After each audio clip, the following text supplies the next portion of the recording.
দেশ এবং প্রবাস থেকে যে যেখান থেকে আমাদেরকে দেখছেন, আপনারা জানেন আমরা জগন্নাথপুর ছাত্র সমাজ ফান্ড কালেকশন করতেছি। আজকে তৃতীয় দিনের মতো আমরা ছিলাম রানীগঞ্জ এবং ইনাদগঞ্জ বাজারে।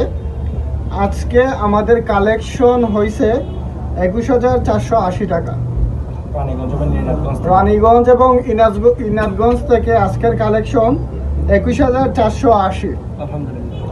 এবং আমাদের দুই প্রবাসী ভাই, হবিবপুর নিবাসী, যুক্তরাজ্য প্রবাসী, উনি 5,000 টাকা আমাদেরকে দিয়েছেন।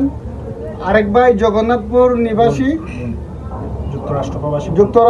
যুক্তরাষ্ট্র প্রবাসী আরেক বোন, উনি আমাদেরকে 5,000 টাকা দিয়েছেন। এই মিলিয়ে আজকে সর্বমোট হচ্ছে 31,480 টাকা। এবং আমাদের যে বিগত দিনের টোটাল অ্যামাউন্টটা ছিল 76,253।